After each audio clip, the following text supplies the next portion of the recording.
Genesis chapter 13. Verse 1.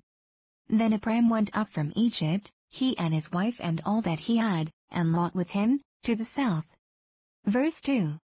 Abram was very rich in livestock, in silver, and in gold.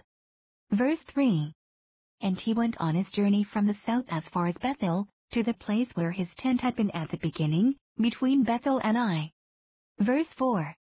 To the place of the altar which he had made there at first. And there Abram called on the name of the Lord. Verse 5. Lot also, who went with Abram, had flocks and herds and tens. Verse 6. Now the land was not able to support them, that they might dwell together, for their possessions were so great that they could not dwell together. Verse 7. And there was strife between the herdsmen of Abram's livestock and the herdsmen of Lot's livestock. The Canaanites and the Perizzites then dwelt in the land. Verse 8. So Abram said to Lot, Please let there be no strife between you and me, and between my herdsmen and your herdsmen. For we are brethren. Verse 9. Is not the whole land before you? Please separate from me. If you take the left, then I will go to the right. Or, if you go to the right, then I will go to the left. Verse 10.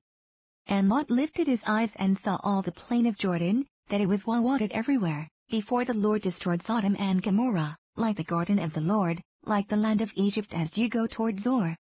Verse 11. Then Lot chose for himself all the plain of Jordan, and Lot journeyed east. And they separated from each other. Verse 12. Abram dwelt in the land of Canaan, and Lot dwelt in the cities of the plain and pitched his tent even as far as Sodom. Verse 13. But the men of Sodom were exceedingly wicked and sinful against the Lord. Verse 14. And the Lord said to Abram, after Lot had separated from him, Lift your eyes now and look from the place where you are northward, southward, eastward, and westward. Verse 15. For all the land which you see I give to you and your descendants forever. Verse 16.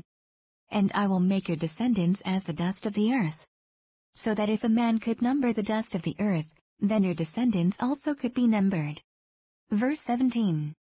Arise, walk in the land through its length and its width, for I give it to you. Verse 18. Then Abram moved his tent, and went and dwelt by the terebinth trees of Mamre, which are in Hebron, and built an altar there to the Lord.